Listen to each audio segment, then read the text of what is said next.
നമസ്കാരം. Raf talks ഫുട്ബോളിലേക്ക് ഏവർക്കും സ്വാഗതം. ബ്രസീലിയൻ സൂപ്പർ താരമായ എൻട്രിക്ക് നിലവിൽ റയലിനോടൊപ്പമാണ് ഉള്ളത്. നമുക്കറിയാം, കഴിഞ്ഞ 2 മത്സരങ്ങളിലും അദ്ദേഹം കളിച്ചിരുന്നു. പക്ഷെ പ്രതീക്ഷിച്ച രൂപത്തിലുള്ള ഒരു പ്രകടനം പുറത്തെടുക്കാൻ അദ്ദേഹത്തിന് സാധിച്ചിരുന്നില്ല. എന്നാൽ അധികം വൈകാതെ തന്നെ അദ്ദേഹം ടീമുമായി അഡാപ്റ്റ് ആവും, ഇഴകിച്ചേരാൻ അദ്ദേഹത്തിന് കഴിയും എന്ന് തന്നെയാണ് ആരാധകർ പ്രതീക്ഷിക്കുന്നത്. 18-കാരനായ താരത്തിന് ഇപ്പോൾ തന്നെ ഒരുപാട് വിമർശനങ്ങൾ ലഭിച്ചു തുടങ്ങുകയും ചെയ്തിട്ടുണ്ട്. ഇതിനിടെ എൻട്രിക്കിന്റെ ഒരു വീഡിയോ കഴിഞ്ഞ ദിവസം വൈറലായിരുന്നു. ഓരോ താരങ്ങളെയും തിരഞ്ഞെടുക്കാനായിരുന്നു അദ്ദേഹത്തോട് ആവശ്യപ്പെട്ടിരുന്നത്. മെസ്സിയോ ക്രിസ്ത്യാനോയോ എന്ന ചോദ്യത്തിന് ക്രിസ്ത്യാനോ റൊണാൾഡോയെയാണ് എൻട്രിക്ക് തിരഞ്ഞെടുത്തിട്ടുള്ളത്. എന്നാൽ വിവാദമായത് മറ്റൊന്നാണ്. നെയ്മർ ജൂനിയറോ ജൂഡ് ബെല്ലിംഗ്ഹാമോ എന്ന ചോദ്യത്തിന് അദ്ദേഹം നൽകിയ ഉത്തരം അത് പലരെയും അത്ഭുതപ്പെടുത്തിയിട്ടുണ്ട്. ബെല്ലിംഗ്ഹാം എന്നാണ് എൻട്രിക്ക് പറഞ്ഞിട്ടുള്ളത്. അതായത് താരത്തിന്റെ അഭിപ്രായത്തിൽ നെയ്മറേക്കാൾ മികച്ച താരം അത് ജൂഡ് ബെല്ലിംഗ്ഹാം ആണ്.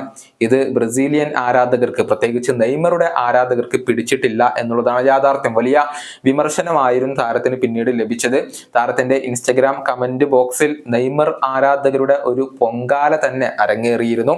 ഇതിന് പിന്നാലെ ബ്രസീലിയൻ ലെജൻഡായ തിയാഗോ സിൽവയും ഇപ്പോൾ താരത്തെ പരിഹസിച്ചിട്ടുണ്ട്.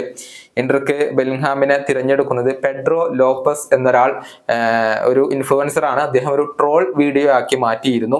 അതിന്റെ അവസാനത്തിൽ എൻട്രിക്ക് വിഡ്ഢിയാണ് എന്നാണ് അദ്ദേഹം ചിത്രീകരിക്കുന്നത്. ഇതിന്റെ കമന്റ് ബോക്സിലാണ് തിയാഗോ സിൽവ ഇപ്പോൾ പ്രത്യക്ഷപ്പെട്ടിട്ടുള്ളത്. 3 ചിരിക്കുന്ന ഇമോജികളാണ് തിയാഗോ സിൽവ കമന്റ് ആയിക്കൊണ്ട് രേഖപ്പെടുത്തിയിട്ടുള്ളത്. അതായത് എൻട്രിക്ക് നെയ്മറെ തഴഞ്ഞത് തിയാഗോ സിൽവക്ക് പിടിച്ചിട്ടില്ല. അതിനെ തന്നെയാണ് അദ്ദേഹം ഇപ്പോൾ പരിഹസിച്ചിട്ടുള്ളത്. ഇതും ബ്രസീലിയൻ ആരാധകർക്കിടയിൽ ഇപ്പോൾ വലിയ രൂപത്തിൽ ചർച്ചയായിട്ടുണ്ട് എന്നുള്ളതാണ്. ഏതായാലും എൻട്രിക്കിന് ഇപ്പോൾ തലവേദന ഒഴിയുന്നില്ല. മോശം പ്രകടനത്തിന് പിന്നാലെ ഈ ഒരു വിവാദം കൂടി നടന്നത് അദ്ദേഹത്തെ സംബന്ധിച്ചിടത്തോളം കാര്യങ്ങളെ സങ്കീർണമാക്കിയിട്ടുണ്ട്. ഈ വീഡിയോയുടെ അവസാനിപ്പിക്കുന്നു. കാണാം.